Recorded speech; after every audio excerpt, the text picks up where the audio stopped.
The Diamond Photograph by Joseph Kreydt. Magic is real. Most people don't believe it because they can't analyze it under a microscope or measure it by volume. Most don't see it at all.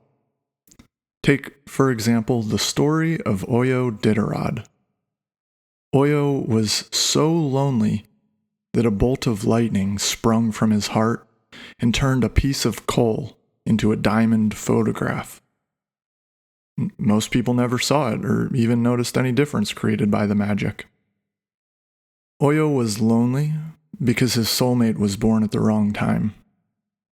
I would tell you why she was born at the wrong time, 1,000 years too late, but many people would want me dead and this more important story would go untold. Either way, she was born at the wrong time. As a result, Oyo was lonely. He was so lonely that he created lightning.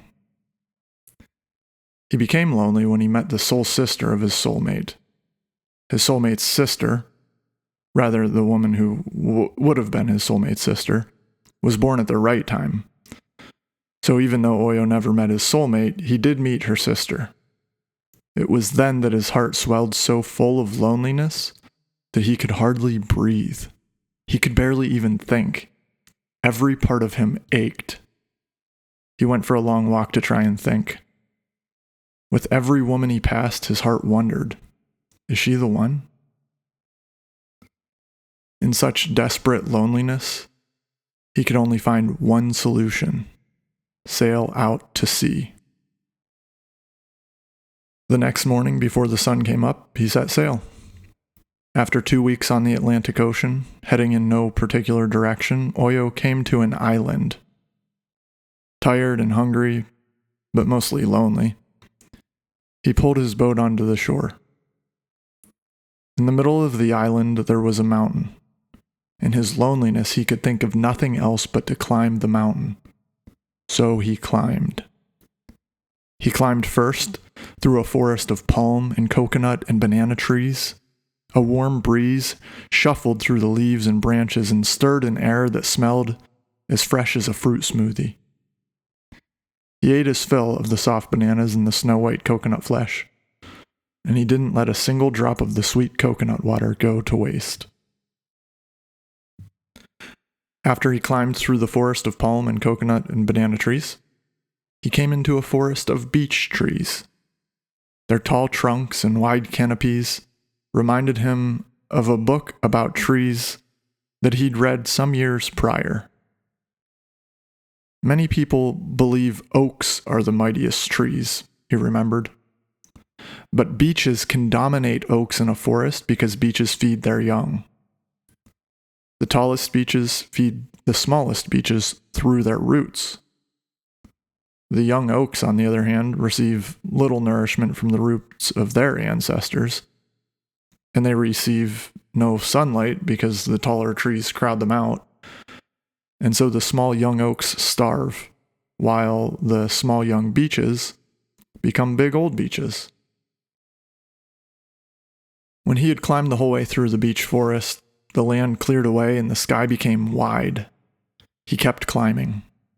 Now he climbed not through forests, but over boulders of many shapes. Most of them were the size of polar bear skulls. But some were as big as humpback whales, and some were as small as chubby woodchucks. During the rocky part of his climb, he was distracted by the sight of an eagle picking at a dead pelican. It caused him to miss his step, and he lodged his left foot between two of the boulders. His foot swelled, and he was stuck in that spot for 6 days. Finally, a powerful gale blew in and brought with it a sleet storm.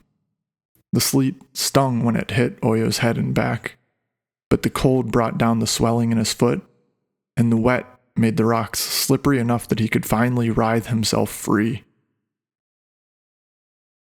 From there, he limped to the edge of a cliff at the top of the mountain. He looked out over the ocean and beheld the scene. The flowing, waving sea, seagulls hovering over and occasionally diving into a school of fish that glistened like foil. the untinged sky, and a pod of dolphins weaving above and below the water's surface. For a moment, he was lost in the beauty of it all. Then his heart burst, or so he thought.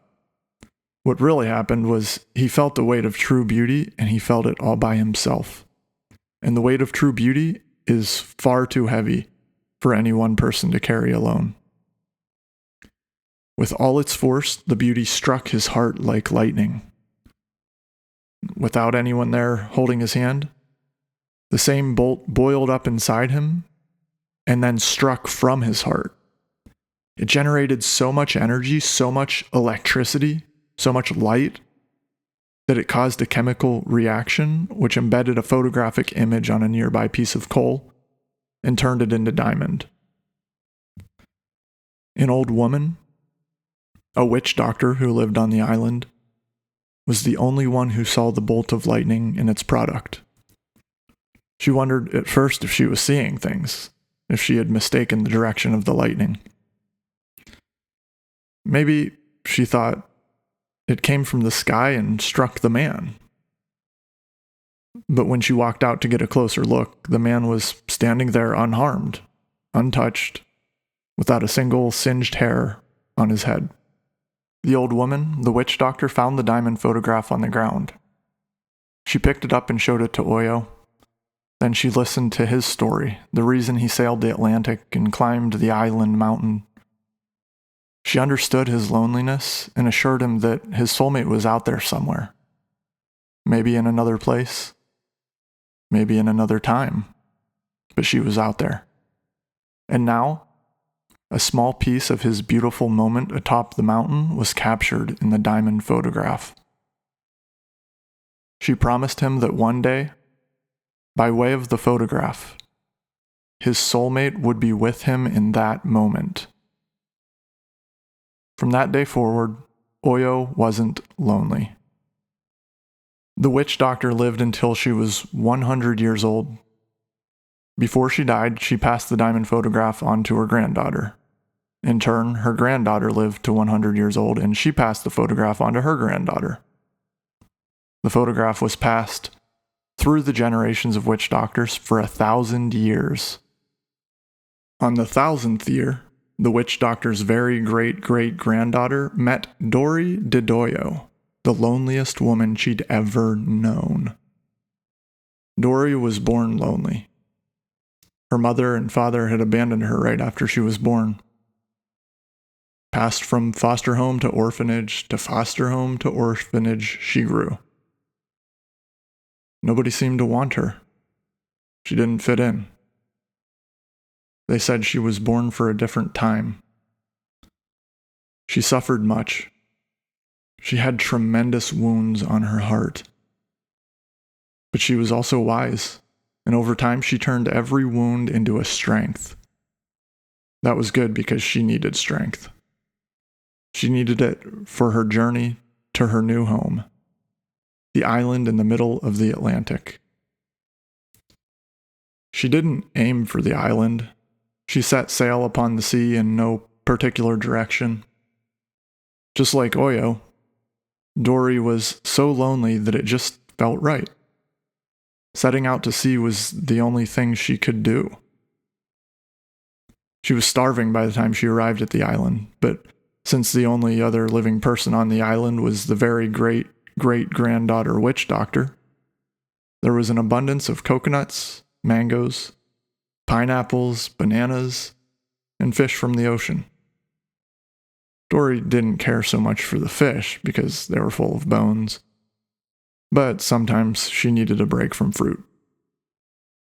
When she needed a spoon, she used a little seashell. When she needed a cup or a bowl, she used a big seashell. When it rained, she built herself a delightful little house just above the high water mark. The island wasn't huge, but it also wasn't tiny. Dory had lived there for 3 happy, albeit lonely, years before she came across the very great-great-granddaughter witch doctor. They soon became friends. This surprised and delighted Dory. She wasn't used to people wanting her around. One day, not long after they'd first met, the witch doctor invited Dory over for supper. After she and the witch doctor ate and had some tea from the witch doctor's own chamomile flowers, Dory went back to her own hut to sleep. It was then that the witch doctor realized that the diamond photograph, which now sat on top of a bookshelf in the witch doctor's bedroom, was glowing like the moon. Right then, the witch doctor knew that Dory was the loneliest woman on the planet. She was happy about this because she knew that her purpose, and her mother's purpose, and her grandmother's purpose, and her great-grandmother's purpose, and so on, would soon be fulfilled. Her mission would soon be complete. But she was also afraid. She knew her home, along with her island, would disappear.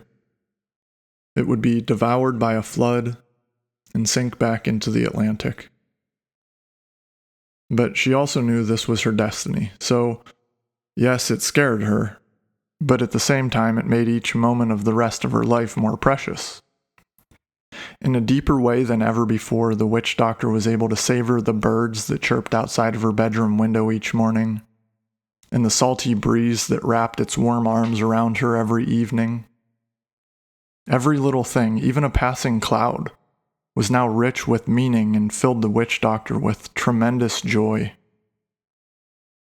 She took a month to prepare herself and to enjoy her island for just a little bit longer. Then she said to Dory, "I know why you're so lonely." Dory was surprised by this statement. She wondered how someone she had known for only a month could see so deeply into her heart. How does she know I feel so lonely? This diamond photograph, the witch doctor held it close to her chest, has been passed to me through many generations, from your soulmate. His heart cried out to you through all these years of time.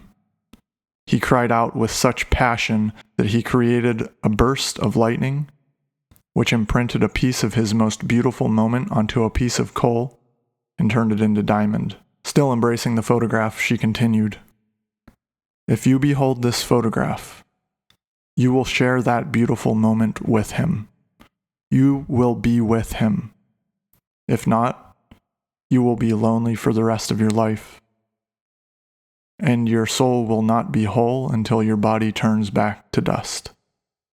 The witch doctor looked off into the distance and said, "But giving you this photograph will result in a flood that sinks our island back into the Atlantic. Forever." A dizziness came over Dory. It lifted her up and dropped her down like an ocean wave. "But the island is your home," she said. "And now, it's my home too. Where will you go?" "I do not know where I will go," the witch doctor said. "But I am confident that wherever I go, it will be the right place." Something about the witch doctor made Dory trust her, made her trust that if the island really did sink into the Atlantic, it would be okay. After reflecting on it for some time, she told the witch doctor that she was ready to behold the diamond photograph.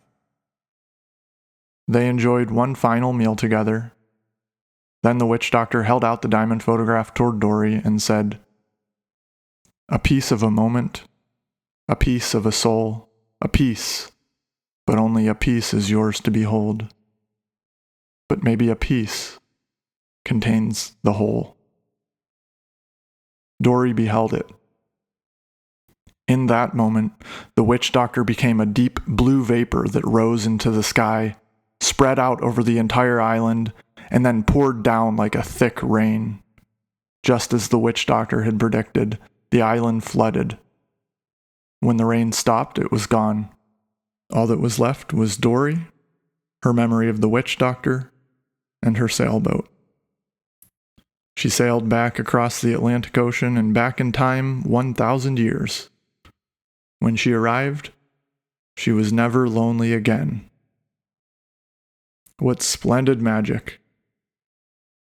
The soulmates, despite human failings, were brought together after all. You see it, don't you? Most people miss the magic entirely. Only the rain saw lightning strike from Oyo Diderod's heart. But it happened all right, and that was magic. It exists. It's there where a cliff overlooks the ocean. It's there in the connection between soulmates. It's there in a photograph that enables distant lovers to share the beauty of a fleeting moment.